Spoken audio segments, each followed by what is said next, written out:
ಎಲ್ರಿಗೂ ನಮಸ್ಕಾರ. ಪುಷ್ಪಾ ಶೆಟ್ಟಿಸ್ ಕುಕಿಂಗ್ ಡೈರಿಗೆ ಸ್ವಾಗತ. ನಾನಿವತ್ತು ಡಾಗ್ ಲವರ್ಸಿಗೊಂದು ಅದರ ಫುಡ್ಡನ್ನು ಪ್ರಿಪೇರ್ ಮಾಡೋಣ ಅಂತಿದ್ದೀನಿ. ನಾಯಿ ಮರಿಯಿಂದ ಹಿಡಿದು ದೊಡ್ಡ ನಾಯಿಯವರೆಗೂ ಹಾಕ್ಬೋದಾದಂಥ ಒಂದು ನಾಯಿಯ ಫುಡ್ಡನ್ನು ಪ್ರಿಪೇರ್ ಮಾಡ್ತಾಯಿದ್ದೀನಿ. ಅದನ್ನು ನಾನಿವತ್ತು ನಿಮ್ಮೊಂದಿಗೆ ಶೇರ್ ಮಾಡೋಣ ಅಂತಿದ್ದೀನಿ. ಅದಕ್ಕೆ ನಾನಿಲ್ಲಿ 1 kg ರಾಗಿನ ತೊಗೊಂಡಿದ್ದೀನಿ. 1 kg ರಾಗಿ ತೊಗೊಂಡ್ರೆ 1 kg ಗೋಧಿನ ತೊಗೋಬೇಕು.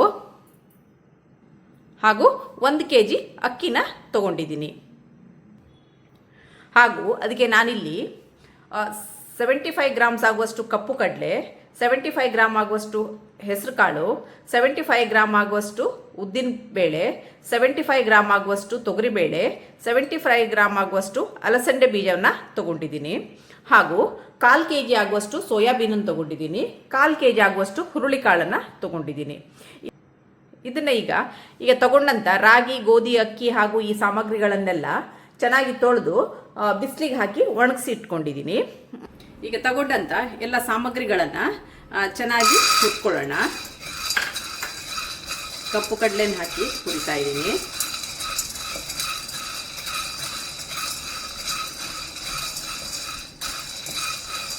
ಸಾಮಗ್ರಿಗಳನ್ನೆಲ್ಲ ಹದವಾಗಿ ಹುರ್ಕೊಳ್ಳಿ.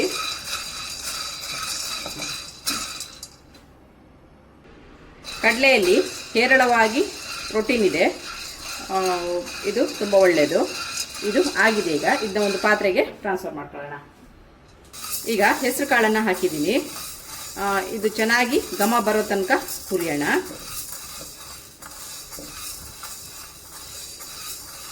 ಇದು ಒಂದು ಬ್ಯಾಲೆನ್ಸ್ಡ್ ಫುಡ್ಡು. ಹೆಸರು ಕಾಳು ಚಂದ ಘಮ ಬರಲಿ, ಅಲ್ಲಿಯ ತನಕ ಹುರಿಯೋಣ.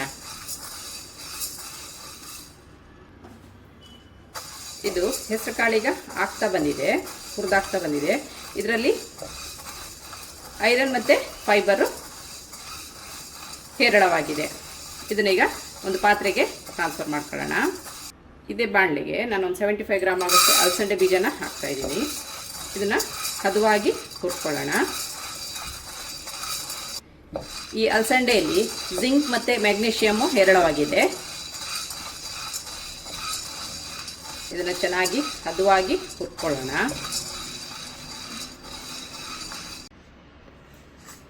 ಈಗ ಉದ್ದಿನ ಬೇಳೆನ ಚೆನ್ನಾಗಿ ಹುರ್ಕೊಂಡಿದ್ದೀನಿ. ಇದರಲ್ಲಿ ಪ್ರೋಟೀನ್ ಹೇರಳವಾಗಿದೆ.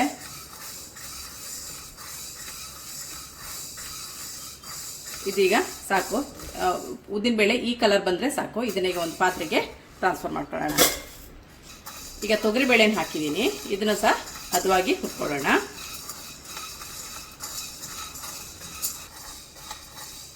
ಈ ತೊಗರಿ ಬೇಳೆಯಲ್ಲಿ ಪ್ರೋಟೀನ್, ಐರನ್ ಮತ್ತು ಪೊಟ್ಯಾಷಿಯಂ ಹೇರಳವಾಗಿದೆ.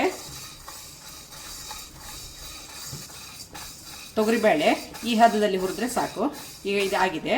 ಇದನ್ನು ಒಂದು ಪಾತ್ರೆಗೆ ಟ್ರಾನ್ಸ್ಫರ್ ಮಾಡ್ಕೊಳ್ಳೋಣ. ಕಾಳನ್ನು ಹಾಕಿದ್ದೀನಿ. ಇದನ್ನು ಸಹ ಚೆನ್ನಾಗಿ ಹುರ್ಕೊಳ್ಳೋಣ. ಇದರಲ್ಲಿ ಐರನ್, ಕ್ಯಾಲ್ಶಿಯಂ ಹಾಗೂ ಆ್ಯಂಟಿ ಆಕ್ಸಿಡೆಂಟ್ಸು ಹೇರಳವಾಗಿದೆ. ಇದು ಸಹ ತುಂಬಾ ಒಳ್ಳೆಯದು. ಹುರುಳಿಕಾಳು ಹುರಿದಾಗ್ತಾ ಬಂದಿದೆ. ಈಗ ಸ್ವಲ್ಪ ಕೆಂಪಗಾಗುವಾಗ ಇದು ಹದವಾಗಿ ಹುರಿದಿದೆ. ಈಗ ಇದನ್ನು ಒಂದು ಪಾತ್ರೆಗೆ ಟ್ರಾನ್ಸ್ಫರ್ ಮಾಡ್ಕೊಳ್ಳೋಣ. ಈಗ ಇದೇ ಬಾಣಲೆಗೆ ಸೋಯಾಬೀನ್ನ ಹಾಕ್ತಾ ಇದ್ದೀನಿ. ಇದನ್ನು ಸಹ ಹದವಾಗಿ ಹುರ್ಕೊಳ್ಳೋಣ. ಇದರಲ್ಲಿ iron, calcium, magnesium, vitamin K ಎಲ್ಲ ಹೇರಳವಾಗಿದೆ. ಹಾಗೂ ಒಮೆಗಾ 3 ಫ್ಯಾಟ್ಸು ಮತ್ತು ಅಮಿನೋ ಆ್ಯಸಿಡ್ಸು ಹೇರಳವಾಗಿದೆ. ಇದು ಸಹ ತುಂಬಾ ಒಳ್ಳೆಯದು. ಇದನ್ನೀಗ ಹದವಾಗಿ ಚೆನ್ನಾಗಿ ಹುರ್ಕೊಳ್ಳೋಣ. ವೀಕ್ಷಕರೇ, ಈಗ ಸೋಯಾಬೀನ್ ಹುರಿದಾಗಿದೆ. ಇದು ಹದವಾಗಿ ಹುರಿದಿದ್ದೀನಿ. ಈಗ ಇದನ್ನ ಒಂದು ಪಾತ್ರೆಗೆ ಟ್ರಾನ್ಸ್ಫರ್ ಮಾಡ್ಕೊಳ್ಳೋಣ. ವೀಕ್ಷಕರೇ, ಈಗ ಗೋಧಿನ ಹಾಕಿ ಹುರಿತಾ ಇದ್ದೀನಿ. ಇದರಲ್ಲಿ iron, magnesium, B complex vitamins ಹೇರಳವಾಗಿದೆ. ಮತ್ತು ಮ್ಯಾಗ್ನೀಷಿಯಂ, ವಿಟಮಿನ್ B1 ಸಹ ಇದೆ.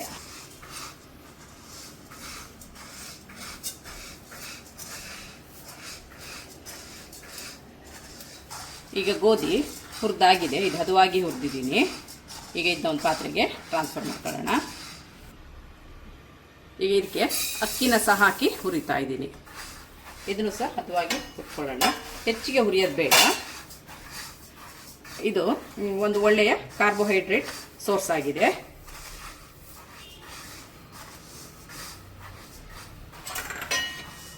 ಈಗ ಇದು ಹದವಾಗಿ ಹುರಿದಿದ್ದೀನಿ. ಇದನ್ನು ಸಹ ಒಂದು ಪಾತ್ರೆಗೆ ಟ್ರಾನ್ಸ್ಫರ್ ಮಾಡ್ಕೊಳ್ಳೋಣ. ರಾಗಿನ ಸಹ ಹಾಕಿ ಇದರಲ್ಲಿ ಹುರ್ಕೊಳ್ತಾ ಇದ್ದೀನಿ.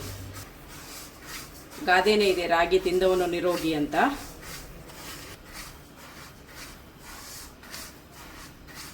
ಇದು ಗ್ಲೂಟನ್ ಫ್ರೀ ಹಾಗೂ ಒಳ್ಳೆಯ ಒಂದು ಐರನ್ ಸೋರ್ಸ್ ಅಂತಲೂ ಹೇಳ್ಬೋದು. ರಾಗಿಯು ಒಂದು ಎನರ್ಜಿಗೆ ಒಂದು ಒಳ್ಳೆಯ ಸೋರ್ಸು. ರಾಗಿಯಲ್ಲಿ ಕ್ಯಾಲ್ಸಿಯಂ ಮತ್ತು ಕಬ್ಬಿಣ ಹೇರಳವಾಗಿರುತ್ತೆ. ಇದೊಂದು ಒಳ್ಳೆಯ ಎನರ್ಜಿ ಫುಡ್ ಅಂತ ಹೇಳ್ಬೋದು. ಇದು ಸಹ ಇದಕ್ಕೆ ಆ್ಯಡ್ ಮಾಡಿದರೆ ಒಂದು ಒಳ್ಳೆ ಬ್ಯಾಲೆನ್ಸ್ಡ್ ಫುಡ್ ಆಗುತ್ತೆ ನಾಯಿಗಳಿಗೆ. ನಾವು ತಗೊಂಡಂಥ ಸಾಮಗ್ರಿಗಳನ್ನೆಲ್ಲ ಸೇರಿಸಿ ಮಾಡೋದ್ರಿಂದ ನಾಯಿಗೆ ಒಂದು ಒಳ್ಳೆ ಆರೋಗ್ಯಪೂರ್ಣ ಎಲ್ಲ vitamins, minerals, calcium, iron, carbohydrates ಎಲ್ಲವೂ ಹೇರಳವಾಗಿ ಇದೆ ಈ ಫುಡ್ಡಲ್ಲಿ. ಹಾಗಾಗಿ ಇದೊಂದು ಉತ್ತಮವಾದ ಫುಡ್ ಅಂತ ಹೇಳ್ಬೋದು.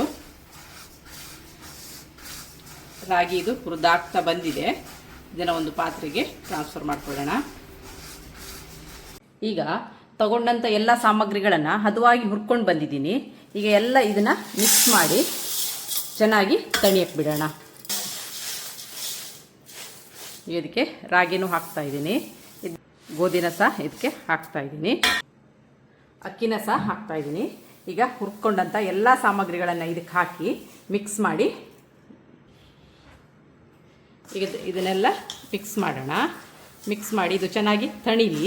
ತಣ್ಣದಾದಮೇಲೆ ಮಿಲ್ಲಿಗೆ ಕೊಟ್ಟು ಪೌಡ್ರ್ ಮಾಡ್ಕೊಬರ್ಬೋದು. ನೀವು ಮಿಕ್ಸಿಲಿ ಮನೆಯಲ್ಲೂ ಮಾಡ್ಕೋಬೋದು. ಯಾಕಂದರೆ ಇದೇನು ತುಂಬ ನುಣ್ಣಗಾಗಬೇಕಾಗಿಲ್ಲ. ಸ್ವಲ್ಪ ತರಿ ಇದ್ರೂ ನಡೆಯುತ್ತೆ. ಈ ಥರ ಇದನ್ನು ಮಿಕ್ಸ್ ಮಾಡಿ ತಣ್ಣಗಾಗಕ್ಕೆ ಬಿಡೋಣ. ವೀಕ್ಷಕರೇ ನೋಡಿ, ಇದನ್ನು ನಾನು ಈ ಥರ ಒಂದು ಬಟ್ಟೆ ಮೇಲೆ ಹಾಕಿ ತಣಿಯಕ್ಕೆ ಹಾಕಿದ್ದೀನಿ.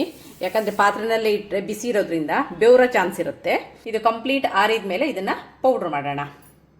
ವೀಕ್ಷಕರೇ, ಈಗ ನಾವು ಏನು ಹುರಿದಿಟ್ಕೊಂಡಿದ್ದೀವಿ ಅಕ್ಕಿ, ರಾಗಿ, ಗೋಧಿ, ಬೇರೆ ಉಳಿದ ಸಾಮಗ್ರಿಗಳೆಲ್ಲ ಇದೀಗ ತಣ್ಣಗಾಗಿದೆ. ಇದನ್ನು ಮಿಕ್ಸಿಗೆ ಹಾಕಿ ನುಣ್ಣಗೆ ಪುಡಿ ಮಾಡ್ಕೊಳ್ಳೋಣ. ಮಿಕ್ಸಿಲಿ ಆಗಲ್ಲ ಅಂತಿದ್ರೆ ಹೊರಗಡೆ ಮಿಲ್ಗಳಲ್ಲಿ ಪುಡಿ ಮಾಡ್ಕೊಂಡು ಬರ್ಬೋದು. ವೀಕ್ಷಕರೇ, ಈಗ ನಾನು ತಗೊಂಡಂಥ ಸಾಮಗ್ರಿಗಳಲ್ಲಿ ಇಷ್ಟೊಂದು ಹಿಟ್ಟಾಗಿದೆ. ಇದನ್ನ ಒಂದು ಡಬ್ಬಿಲಿ ಶೇಖರಿಸಿಟ್ಕೊಂಡ್ರೆ ಯಾವಾಗ ಬೇಕಾ ಆವಾಗ ಉಪಯೋಗಿಸ್ಕೋಬೋದು. ಇಲ್ಲಾಂದರೆ ನಿಮಗೆ ಇಷ್ಟು ಹಿಟ್ಟು ಮನೆಯಲ್ಲೇ ಮಾಡ್ಕೊಳ್ಳೋದಾದರೆ ಹುರಿದಿಟ್ಟ ಸಾಮಗ್ರಿಗಳನ್ನು ಹಾಗೇ ಇಟ್ಟು ನಿಮಗೆ ಬೇಕಾದಷ್ಟೇ ಹಿಟ್ಟನ್ನು ಮಾಡಿ ಸಹ ಉಪಯೋಗಿಸ್ಕೋಬೋದು. ಈಗ ನಾಯಿಗೆ ಹಾಕೋ ಫುಡ್ಡನ್ನು ಹಿಟ್ಟು ಮಾಡಿ ಆಗಿದೆ. ಈಗ ಅದನ್ನ ಹೇಗೆ ಪ್ರಿಪೇರ್ ಮಾಡೋದಂತ ನೋಡೋಣ. ಇಲ್ಲಿ ನಾನು ಸುಮಾರು ಒಂದು ಅರ್ಧ ಕಪ್ನಷ್ಟು ಹಿಟ್ಟನ್ನು ತೊಗೊಂಡಿದ್ದೀನಿ. ಈಗ ಇದನ್ನ ನೀರಿಗೆ ಹಾಕಿ ಕಲಸಿಟ್ಕೊಳ್ಳೋಣ. ಈಗ ಇದನ್ನ ಸ್ವಲ್ಪ ನೀರು ಹಾಕಿ ಕಲಸಿಡೋಣ.